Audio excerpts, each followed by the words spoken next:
അങ്ങനെ സച്ചിയുടെയും രേവതിയുടെയും വീട്ടിലെ കുറേ പ്രശ്നങ്ങളൊക്കെ ഇങ്ങനെ ഒതുങ്ങുകയാണ്. നമ്മുടെ രവിയും ചന്ദ്രയും പഴയതുപോലെ തന്നെ, പഴയതല്ല അതിലപ്പുറം റൊമാൻസിലാണ് കേട്ടോ ഇപ്പോൾ കണ്ടുകൊണ്ടിരിക്കുന്നത്. വീട്ടിലങ്ങനെ എല്ലാവർക്കും ഭയങ്കര സന്തോഷമാവാണ്. എന്തൊക്കെയാണേലും മുതിർന്നവർ പിണങ്ങിയിരിക്കുമ്പം ഒരു പ്രത്യേക സങ്കടമാണല്ലോ നമുക്കൊക്കെ. അതുപോലെ തന്നെയാണ് കേട്ടോ അവിടെയും. ചന്ദ്രയും രവിയും അങ്ങനെ പഴയതുപോലെ നല്ല സ്നേഹത്തിലാവുന്നുണ്ട്.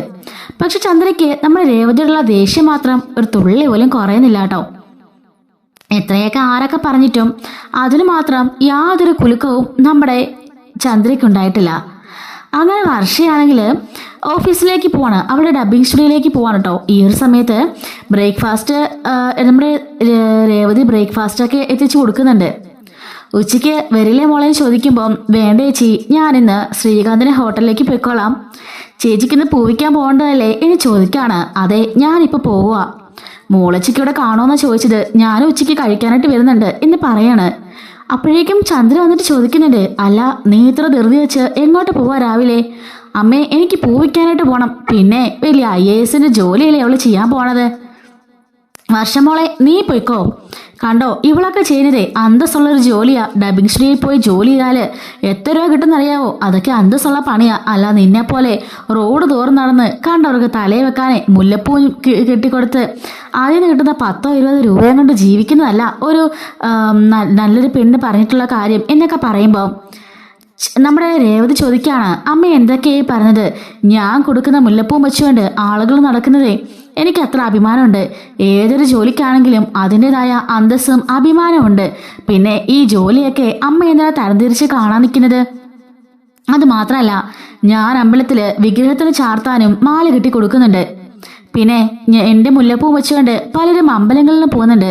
അതൊക്കെ എനിക്ക് ഐശ്വര്യം ഉണ്ടാക്കുന്ന കാര്യം തന്നെയാണ്. വർഷ പറയാണ്, അല്ലെങ്കിലും ആൻറ്റി എന്ത് വർത്താനം ആ പറഞ്ഞത്? ഞാൻ ഒരു കാര്യം ചോദിക്കട്ടെ, ഒരു സ്റ്റുഡൻസ് പോലും ഇല്ലാതെ ആൻറ്റി കുറേ ദിവസം ആയല്ലോ അവിടെ ഒരു ഡാൻസിങ് സ്കൂളൊക്കെ തുടങ്ങിയിട്ടിട്ട്. എന്നിട്ട് എന്തായി? ആരെങ്കിലും വന്നോ? ഇല്ലല്ലോ. അപ്പോൾ അതിന് ആൻറ്റി എന്ത് പറയണം? ഒരു കാശ് പോലും ആൻറ്റി ഇതുവരെ അതിനോട് സമ്പാദിച്ചിട്ടില്ല. എന്നിട്ടാണോ ആൻറ്റി ഇത്രയ്ക്ക് കിടന്ന് പറയുന്നത്? അപ്പോൾ ചന്ദ്ര പറയുന്നുണ്ട്, ഡാൻസ് പോലാണോ പൂ കെട്ടാൻ പോണത് മോളെ? ഡാൻസ് എന്ന് പറഞ്ഞാൽ ഒരു കലാരൂപമല്ലേ? അപ്പോൾ വർഷ പറയുന്നുണ്ട്, അതെ ഇതും അങ്ങനെ തന്നെയാ. ഓരോരുത്തർക്കും അവനവൻ്റെ ജോലി വലുത് തന്നെയാ. ഞാൻ എൻ്റെ ജോലിനെ ഒരുപാട് സ്നേഹിച്ച് ചെയ്യുന്നത്. വലിയൊരു ടൂറിന് പോകുന്ന പോലെയാ എനിക്കത് ഫീൽ ചെയ്യാം. രേവതി ആണെങ്കിലും ചേച്ചിയുടെ ജോലി ഭയങ്കര ഇഷ്ടപ്പെട്ട് തന്നെയാണ് ചെയ്യുന്നത്. അതെനിക്ക് മനസ്സിലാവുന്നുണ്ട്. അമ്മയുടെ പുന്നാര മരുമകളായ ശ്രുതി ചേച്ചി ഉണ്ടല്ലോ, ചേച്ചിയും അങ്ങനെ തന്നെയല്ലേ? ബ്യൂട്ടീഷ്യൻ പരിപാടി തന്നെ ചേച്ചിക്ക് വലിയ ഇഷ്ടമാണ്. അതുപോലെ തന്നെ അമ്മ എല്ലാവർക്കും ആര് എന്ത് ജോലി ചെയ്താലും അവൻ്റെ ജോലി വലുത് തന്നെയാണ്. അത്രയ്ക്ക് ഹാർഡ് വർക്കും അതിന് ഇൻവോൾവ്മെൻറ്റും എല്ലാവരും കൊടുക്കുന്നുണ്ട്. ആരും എങ്ങനെ പുച്ഛിക്കാനും നിൽക്കണ്ട എന്ന് പറയുന്നുണ്ട്. ഞാനൊന്നും പറയുന്നില്ല. അല്ല, ഉച്ചക്കത്തുള്ള ആഹാരമൊക്കെ നീ ഉണ്ടാക്കി വെച്ചോ? ചോറും കറികളും എല്ലാം ഞാൻ ഉണ്ടാക്കി വെച്ചിട്ടുണ്ടമ്മേ. അല്ല, ഞാൻ ഇന്ന് പറഞ്ഞിരുന്നല്ലോ എന്നോട് മീൻകറി വെക്കാനായിട്ട്, എന്നിട്ട് അത് വെച്ചോ? അയ്യോ അമ്മേ, അതിന് രാവിലെ ആരും ഇവിടുന്ന് മാർക്കറ്റിൽ പോയില്ലല്ലോ. രാവിലെ ആരും പോയില്ലെന്നോ? പിന്നെ നീ ഇവിടെ എന്തെടുക്കായിരുന്നടി? നിനക്ക് രാവിലെ പോയിക്കൂടായിരുന്നോ? രേവതി പറയുന്നുണ്ട്, അമ്മ എന്ത് വർത്താനായി പറഞ്ഞത്? രാവിലെ ഞാൻ 4:30 എണീച്ചതാ. പൂ മേടിക്കാൻ പോയി തിരിച്ചു വന്നതിന് ശേഷം 5 മണിക്ക് ഞാൻ തിരിച്ചു വന്നു. അപ്പം തുടങ്ങിയ ജോലിയാ ഈ വീട്ടില്. പാത്രം കഴുകി, മിറ്റം അടിച്ചു, പെര തൂത്തു, പെരക്കെല്ലാം തുടച്ചു. അതുപോലെ തന്നെ എല്ലാവരും തുണികളെല്ലാം അലക്കി വാഷ് ചെയ്തു. അതെല്ലാം ഇസ്തിരിയിട്ട് മടക്കി വെച്ചു. അങ്ങനെ എന്തൊക്കെ ജോലി ചെയ്തു. പിന്നെ ബ്രേക്ക്ഫാസ്റ്റ് ഉണ്ടാക്കി, അതിൻ്റെ കൂടെ ചോറും കറികളും തോരനും എല്ലാം വെച്ചു. പിന്നെ ഉണ്ടായ പാത്രം എല്ലാം കഴുകി. ദേ ഇപ്പോൾ സമയം 9:30 ഇതുവരെ ഞാനൊന്നും ഇരുന്നിട്ട് കൂടിയില്ല. രാവിലെ എണീച്ചപ്പോൾ ഞാൻ കുളിച്ചതാ. ദേ വേർത്ത് ഞാൻ ആകെപ്പാടെ നാശമായി. ആ അടുക്കളയിലെ ചൂടത്ത് നിൽക്കുന്ന അവസ്ഥ അമ്മയ്ക്കും അറിയാവുന്നല്ലേ? ഇത്രയും നേരം ഞാൻ അതിനകത്തായിരുന്നു. ഇനിയിപ്പോൾ എനിക്ക് വേറെയും ഒരുപാട് പണികളുണ്ട്. അതെല്ലാം ഞാൻ വൈകുന്നേരം വന്നിട്ട് എന്നും ചെയ്യാറുള്ളതല്ലേ? 4 മണിയാകുമ്പോൾ ഞാനിങ്ങ് എത്തുമല്ലോ. അതിനുശേഷം ഞാൻ കിടക്കുന്നതിന് വരെയും ഞാൻ പണി തന്നെയല്ലേ എന്ന് ചോദിക്കാണ്. അതൊന്നും പറഞ്ഞ പറ്റില്ല, ഇന്നേ എനിക്ക് മീൻകറി വേണം എന്ന് പറയുന്നുണ്ട്. അമ്മേ, എനിക്കിത് പോണം. അമ്മ എന്തൊക്കെ പറഞ്ഞാലും ഞാനിന്ന് നിൽക്കില്ല. എനിക്ക് എത്ര സ്ഥലത്ത് പൂ കൊടുക്കാനുണ്ടെന്ന് അമ്മയ്ക്ക് അറിയോ? രാത്രി ഇരുന്നാണ് ഞാൻ പൂവ് കിട്ടുന്നത്. അമ്മയ്ക്ക് അതൊന്നും അറിയണ്ടല്ലോ. ഞാൻ ഈ ഹാളിൽ തറയല്ലേ കിടക്കുന്നത്. ഇവിടെ ഇരുന്നുകൊണ്ട് 12 മണി 1 മണി വരെ ഞാൻ പൂവ് കിട്ടാറുണ്ട് എന്ന് പറയാണ്. നിന്നോട് ഞാൻ അതിനെക്കുറിച്ചൊന്നും അന്വേഷിച്ചില്ലല്ലോ. ഒരു വീടാകുമ്പം അങ്ങനെയൊക്കെയാ, ജോലിയൊക്കെ ഇഷ്ടം പോലെ കാണും. മര്യാദയ്ക്ക് മീൻകറി വെച്ചിട്ട് പോയാൽ മതി. അമ്മേ, അതിന് ഇനിയിപ്പോൾ മാർക്കറ്റിൽ പോകണം, മീൻ കൊണ്ടുവരണം, അത് വെട്ടി വൃത്തിയാക്കണം, കറി വെക്കുമ്പോഴേക്കും ഉച്ചയാവും, എനിക്ക് പൂവിക്കാൻ പോണം എന്ന് പറയുമ്പോൾ രവി ചോദിക്കാണ്, ചന്ദ്രേ നിനക്കെന്ന് ഇത്ര വാശി, ഇന്ന് മീൻകറി കൂട്ടണമെന്ന്?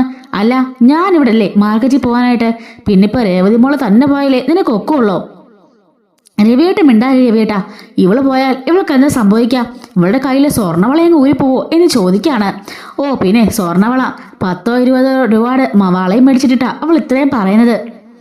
അപ്പോൾ രേവതി പറയുന്നുണ്ട്, അതെ അമ്മയുടെ മോനോട് കൊണ്ട് വിറ്റിട്ടല്ലേ, അല്ലെങ്കിൽ എൻ്റെ ഈ കയ്യിലെ സ്വർണ്ണവള കാണുമായിരുന്നു എന്ന് പറയുമ്പം അവളൊന്നും മിണ്ടുന്നില്ല കേട്ടോ. അപ്പോൾ വർഷ ചോദിക്കുകയാണ്, എൻ്റെ പൊന്നങ്ങളെ ഈ ആൻറ്റി എന്തൊക്കെയാ ഇവളെന്ന് വിളിച്ച് പോകുന്നത്? ചേച്ചി നേരെ വെളുത്ത് 4:00 എഴുന്നേറ്റ് തുടങ്ങിയ ജോലിയാ.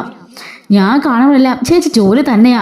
ഞാൻ സഹായിക്കാനായിട്ട് എന്ന് ഒരു ദോശയെ ചുട്ടു കൊടുത്തത് മാത്രമേ ഉള്ളൂ, ബാക്കി എല്ലാ പണിയും ചേച്ചി ഒറ്റയ്ക്കാണ് ചെയ്തത്.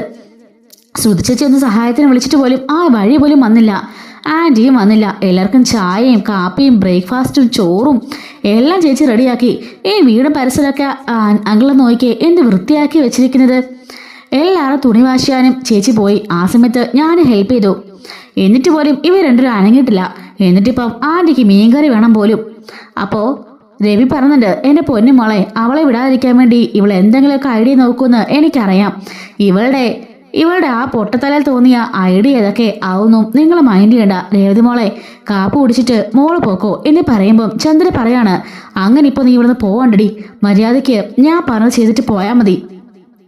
അപ്പോഴേക്കും വർഷം മുമ്പോട്ട് കയറി നിന്നിട്ട്, അല്ല ചേച്ചി എന്ത് ചെയ്യണമെന്നാ ആൻറ്റി പറയുന്നത്? ഞാൻ പറഞ്ഞല്ലോ മാർക്കറ്റിൽ പോയി മീൻ മേടിച്ചോന്ന്, എനിക്ക് മീൻകറി വെച്ച് കൂട്ടണം. അപ്പോഴേക്കും വർഷ ചോദിക്കുന്നുണ്ട്, ആനയുടെ കൈക്കും കാലിനും തളർവാദമൊന്നും പിടിച്ചിട്ടില്ലല്ലോ. വർഷേ നീ എന്തായി പറഞ്ഞത്? എന്താ പറഞ്ഞത് നിങ്ങളുടെ ചെവിക്കകത്ത് കേട്ടൂടെ? അതെ ആൻറ്റി, നിങ്ങളുടെ ഭർത്താവ് ഇവിടെ നിപ്പുണ്ട്, അദ്ദേഹത്തെ പറഞ്ഞയച്ച് മാർക്കറ്റിൽ നിന്ന് മീൻ മേടിച്ചോണ്ട് വരണം. എന്നിട്ടേ അത് സ്വന്തമായിട്ട് കഴുകി വെട്ടി വൃത്തിയാക്കി ഉച്ചയ്ക്കൂടെ ഉണ്ണാൻ വരുമ്പോഴേ കറി കണ്ടിരിക്കണം എന്ന് പറയാണ്. ഓഹോ, അപ്പോൾ നീ എന്നെ ഭീഷണിപ്പെടുത്തുകയാണോ? അതെ ഭീഷണിപ്പെടുത്ത തന്നെയാ എന്നും പറഞ്ഞ് ടേബിളിൽ ഇരുന്ന് പച്ചക്കറി എണ്ണിടുന്ന കത്തി എടുത്തിട്ട് നമ്മുടെ ചന്ദ്രയുടെ നേരെ നീട്ടിക്കൊണ്ട് പറയാണ്, ഉച്ചയ്ക്ക് വരുമ്പോഴാണ് മീൻ കറി കണ്ടില്ലെങ്കിലേ ആൻറ്റിയെ ഈ കത്തിയുണി ഒറ്റ കുത്തം വെച്ച് തരും എന്ന് പറയുമ്പോൾ ചന്ദ്രൻ ഇങ്ങനെ പേടിച്ച് മാറി നിൽക്കുകയാണ് കേട്ടോ. അപ്പോൾ രേവതി പറയുന്നുണ്ട്, വർഷേ അടങ്ങിയിരിക്കുക, മിണ്ടാരി ചേച്ചി ഒറ്റവരുത്ത് കാരണമാണ് ഇവർക്കിങ്ങനെ വളം വെച്ച് കൊടുക്കുന്നത്, അവർ തല കയറി നിരങ്ങുന്നത്. മാർക്കറ്റിൽ പോകണമെങ്കിൽ ചേച്ചി വേണം, എന്ത് ചെയ്യണമെങ്കിൽ ചേച്ചി വേണം, പക്ഷെ ചേച്ചി കണ്ണിന് കണ്ടുവിടാം. ചേച്ചിയിലെ മറ്റാരെങ്കിലും ഇതിനൊക്കെ സമ്മതിച്ചു കൊടുക്കോ?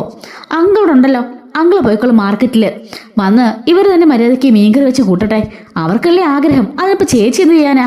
ചേച്ചി ഇവിടെ വന്നിരുന്നേ, ബ്രേക്ക്ഫാസ്റ്റ് കഴിക്കാം എന്നും പറഞ്ഞുകൊണ്ട് രേവതിയും കൂട്ടി അവിടെ നിന്ന് ബ്രേക്ക്ഫാസ്റ്റ് കഴിക്കുകയാണ്. എന്നിട്ട് എഴുന്നേറ്റിട്ട്, അതെ ഈ പാത്രം കൂടി കഴി വെച്ചേക്കണം, മനസ്സിലായല്ലോ എന്നും പറഞ്ഞുകൊണ്ട് രേവതിയും കൂട്ടിക്കൊണ്ട് വർഷ നേരെ അടുക്കളയിലേക്ക് പോയി കൈയും കഴിയുന്ന ശേഷം പുറത്തേക്ക് ഇറങ്ങാണ്.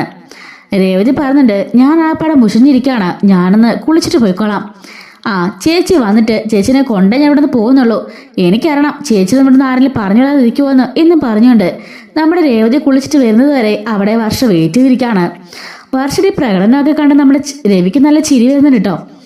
ചന്ദ്രയാണെങ്കിലോ പേടിച്ച് മാറി നിൽക്കുകയാണ്. ചേച്ചി കുളിച്ചിട്ട് വന്നോ, എങ്കിൽ നമുക്ക് പോവാന്ന് പറയുമ്പോൾ, ആ പറഞ്ഞത് ഓർമ്മയുണ്ടല്ലോ, ഉച്ചയ്ക്ക് നല്ല ഒന്നാം തരം കുടമ്പിലിട്ട മീൻകറി ഇവിടെ റെഡി ആയിരിക്കണം എന്നും പറഞ്ഞുകൊണ്ട് രേവതിയും കൂട്ടി ഇറങ്ങിപ്പോവാണ്. അപ്പോൾ രവി പറയുന്നുണ്ട്, അതെ രേവതിയെ പോലെയല്ല വർഷമോള്, പറഞ്ഞത് ചെയ്യും.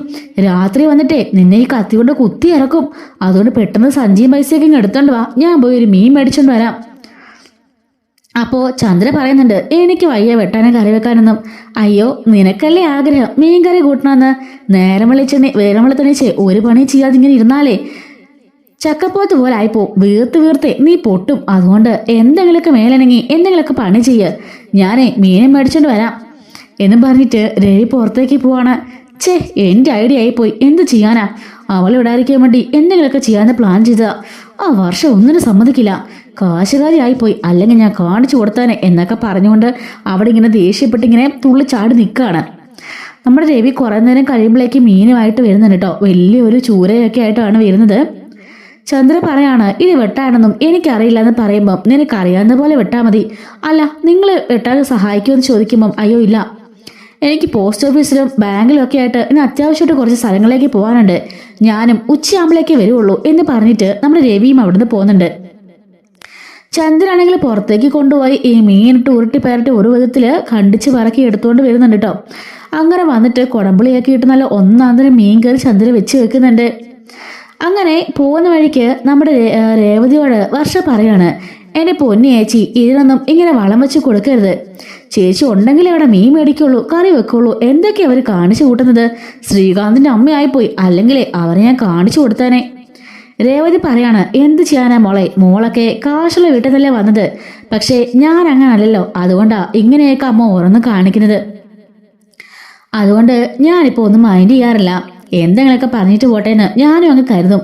നമ്മളെ കൊണ്ട് ചെയ്യാൻ പറ്റുന്നതാണെങ്കിലേ ഞാൻ അങ്ങ് ചെയ്യും, അല്ലെങ്കിലോ അവിടെ അങ്ങ് ചെയ്യും. അതേ നിവൃത്തിയുള്ളൂ. നീ കേൾക്കുന്നതല്ലേ എൻ്റെ അമ്മേനെ വീട്ടുകാരെ കുറിച്ച് എന്തൊക്കെയാ പറയുന്നത്? സ്വന്തം മകനായ സച്ചേട്ടനെ പോലും അവർക്ക് ഇഷ്ടമില്ല, പിന്നെ സച്ചേട്ടൻ്റെ ഭാര്യയായ എന്നെ അവർ ഇഷ്ടപ്പെടുമെന്ന് പറഞ്ഞാൽ എന്തെങ്കിലും അർത്ഥമുണ്ടോ എന്ന് ചോദിക്കാണ്. അതെല്ലാം ചേച്ചിയുടെ കയ്യിലെ കുഴപ്പാ. ചേച്ചി സ്ട്രിക്റ്റ് ആയിട്ട് നിൽക്കുകയാണെങ്കിലേ ഇതൊന്നും ഉണ്ടാവില്ല. എൻ്റെ അടുത്ത് അവർ വാലും ചുരുട്ടി പോയത് കണ്ടോ, അതുപോലെ അങ്ങോട്ട് നിൽക്കണം, സ്ട്രോങ് ആയിട്ട്. എന്തിനാ മോളെ, ഞാൻ അവിടെ പറയാൻ നിന്നാലേ അവിടെ വെറുതെ പ്രശ്നവും അടിയും വഴക്കൊക്കെ ഉണ്ടാവുകയുള്ളൂ. വീട്ടിലൊരു അലോഹ ഉണ്ടാക്കുന്ന എന്തിനാ? നമ്മൾ ഒതുങ്ങി അങ്ങ് പോവാണെങ്കിലേ അത്രയും നല്ലത് എന്ന് ഓർത്ത് ഞാൻ ജീവിക്കാണ് എന്ന് പറഞ്ഞുകൊണ്ട് രേവതിയും വർഷയും രണ്ടു വഴിക്ക് പോകുന്നുണ്ട്. അങ്ങനെ ഡബിങ് സ്റ്റുഡിയോയിൽ പോയി നമ്മുടെ വർഷയാണെങ്കിൽ ഉച്ചയ്ക്ക് ശ്രീകാന്ത് ചെല്ലാന്ന് പറഞ്ഞാന്നല്ലോ. ശ്രീകാന്തിനോട് പറയാണ്, ശ്രീകാന്ത് നീ ഉച്ചയ്ക്ക് വീട്ടിലേക്ക് വരണം, ഇന്ന് ആൻറ്റി ഉണ്ടാക്കിയ നല്ല മീൻകറി കൂട്ടി ചോറാന്ന് പറയുമ്പം, ആഹാ അമ്മയ്ക്ക് നല്ല കൈപ്പുണ്യാ, മീൻകറിക്കൊക്കെ ഭയങ്കര ടേസ്റ്റാ. അല്ല ഇന്നെന്ത് പറ്റി മീൻകറി ഉണ്ടാക്കാൻ ചോദിക്കുമ്പം രാവിലെ നടന്ന സംഭവമൊക്കെ വർഷ പറയുന്നുണ്ട്. അത് കൊള്ളാലോ, ഈ അമ്മയുടെ ഒരു കാര്യം, ആ ചേച്ചിക്ക് ഒരു സമാധാനം കൊടുക്കില്ല. ആ ചേച്ചിയും ജോലിക്ക് പോണതല്ലേ, എന്തോരായിട്ട് കഷ്ടപ്പെടുത്തുന്നേ എന്ന് പറയുന്നുണ്ട്. അല്ല ശ്രീകാന്തെ, നീ ബാ നമുക്ക് ഒരുമിച്ച് പോകാം എന്നും പറഞ്ഞുകൊണ്ട് വർഷ ശ്രീകാന്തിനെ വിളിച്ചൊരു വീട്ടിലേക്ക് വരാണ്. ഇതേ സമയത്ത് തന്നെ രേവതി സച്ചുര പറയുന്നുണ്ട്, വർഷ ഇന്നപോലൊക്കെ ഇന്ന് പ്രകടനമായിരുന്നു, അമ്മേനെ നല്ലതായിട്ടൊന്ന് പേടിപ്പിച്ചു. ഉച്ചയ്ക്ക് മീൻകറി കാണാമെന്ന് പറഞ്ഞേക്കുന്നത്, നമുക്കൊന്ന് വീട് വരെ പോവാന്ന് പറയാണ്. അപ്പോ സച്ചി പറയുന്നുണ്ട്, അവളെ എൻ്റെ അനിയത്തിക്കുട്ടിയാ, അതുകൊണ്ടാ എൻ്റെ വീറും വാശിയൊക്കെ അവക്ക് കിട്ടിയത്, അല്ലാതെ നിന്നെ പോലെ മണ്ണുണ്ണിയൊന്നും അല്ല. പറയേണ്ടടുത്ത് പറയേണ്ട കാര്യം വർഷ അപ്പൊ തന്നെ തുറന്നു പറയും, അല്ല നിന്നെ പോലെ പൂച്ചയല്ല, പേടിച്ചിങ്ങനെ മാറിയിരിക്കുന്ന പൂച്ച. ആ ഈ പൂച്ചയെ കാല ഉടയ്ക്കും, അത് കാണണോ എന്ന് രേവതി ചോദിക്കുമ്പോൾ, വേണ്ട ഇപ്പൊ ഇവിടെ ചുടക്കാൻ നിൽക്കണ്ട, വാ നമുക്ക് വീട്ടിലേക്ക് പോവാന്നും പറഞ്ഞുകൊണ്ട് ഇവരെയും വീട്ടിലേക്ക് പോവാണ്. അങ്ങനെ ശ്രുതിയും കൂടെ കൂടിയിട്ടും വീട്ടിലേക്ക് വരുന്നുണ്ട്. ആ സമയമ്പോഴേക്ക് രവിയും വരാണ് കേട്ടോ. അങ്ങനെ എല്ലാവരും ഹാളിലേക്ക് വന്ന് കയറുമ്പോൾ തന്നെ നല്ല മണം വരുന്നുണ്ട്. അങ്ങനെ ചന്ദ്രയാണെങ്കിലോ എല്ലാവർക്കും കൊണ്ടുവന്ന പ്ലേറ്റ്സ് ഒക്കെ വെക്കാണ്. രേവതി പറയുന്നുണ്ട്, അമ്മയോട് ഇരിക്കുക, ഞാൻ വിളമ്പാന്ന്. അപ്പൊ രേവതി പറയാണ്, വേണ്ടടി, ഇത്രയൊക്കെ ഉണ്ടാക്കാൻ അറിയാമെങ്കിലേ വിളമ്പാനും എനിക്കറിയാം എന്ന് പറഞ്ഞുകൊണ്ട് ചോറൊക്കെ കൊണ്ടുവന്ന് എല്ലാവർക്കും വിളമ്പി കൊടുക്കുന്നുണ്ട്. അതുപോലെ മോരും കറി വെച്ച് പിന്നെ നമ്മുടെ മീൻ കറിയും എല്ലാവർക്കും കൊടുക്കാം കേട്ടോ. അത് മാത്രമല്ല മീൻ ഫ്രൈ ചെയ്തതുണ്ടായിരുന്നു. പിന്നെ നമ്മുടെ രേവതി രാവിലെ സാമ്പാറും അതുപോലെ തോരനൊക്കെ വെച്ചിട്ടാണ് കേട്ടോ പോയത്. എല്ലാം കൂട്ടി കഴിക്കുകയാണ്. അപ്പോൾ എല്ലാവർക്കും ഒത്തിരി ഇഷ്ടപ്പെടുന്നുണ്ട് കേട്ടോ. നമ്മുടെ വർഷ പറയാണ്, ആൻറ്റിക്ക് എത്ര കൈപ്പുണ്യം ഉണ്ടായിരുന്നോ, എനിക്കറിയില്ലായിരുന്നു, എന്തൊരു ടേസ്റ്റ് ആയത്. രേവചേച്ചിനെ ആൻറ്റി പിന്തള്ളി കേട്ടോ. ഈ മീൻകറിയിൽ ചന്ദ്ര ആൻറ്റി തന്നെയാ ഒന്നാമത് എന്ന് പറയുന്നുണ്ട്. അങ്ങനെ എല്ലാവരും തൃപ്തിയായിട്ട് കഴിക്കുകയാണ്. ചന്ദ്ര ചോദിക്കുന്നുണ്ട്, വർഷമോളെ മോക്ക് തൃപ്തിയായോ? അയ്യോ എനിക്കല്ലല്ലോ, ആൻറ്റിക്കല്ലേ തൃപ്തിയാവേണ്ടത്. ഇന്ന് ആൻറ്റിയല്ലേ പറഞ്ഞത് മീൻകറി വേണമെന്ന്. ആൻറ്റിയുടെ ആഗ്രഹമല്ലായിരുന്നോ, ഇപ്പം അത് സാധിച്ചില്ലെന്ന് ചോദിക്കുകയാണ്. ആ സാധിച്ചു എന്നും പറഞ്ഞ് പല്ലെറുമ്പിക്കൊണ്ടിരിക്കുന്നുണ്ട് കേട്ടോ. അങ്ങനെ ശ്രുതിയാണെങ്കിലും അതുപോലെ ശ്രീകാന്തൊക്കെ ആണെങ്കിലും എല്ലാവരുടെയും പ്ലേറ്റ് വെച്ചിട്ട് എഴുന്നേറ്റ് പോകാൻ നേരം അവിടെ ഇരുന്നുകൊണ്ട് രവി പറയുന്നുണ്ട്, അതെ എല്ലാവരും തിരിച്ചെന്ന് വന്നേ എന്ന് പറയുമ്പം എന്താച്ചാ എന്ന് ചോദിക്കാണ്. നിങ്ങൾ കഴിച്ച പ്ലേറ്റ് എടുക്കാനേ ഇനി വേറെ ആരെങ്കിലും വരണോ? മര്യാദയ്ക്ക് കഴിച്ച പ്ലേറ്റ് എടുത്തോണ്ട് പോ, നിങ്ങൾ എച്ച് പ്ലേറ്റ് കളയാനാണ് രേവതി ഇരിക്കുന്നത് എന്ന് ചോദിക്കാണ്. ശ്രുതിയും അതുപോലെ തന്നെ വർഷയും ശ്രീകാന്തും എല്ലാവരും അവനവൻ്റെ പ്ലേറ്റും കൊണ്ട് പോകുന്നുണ്ട്.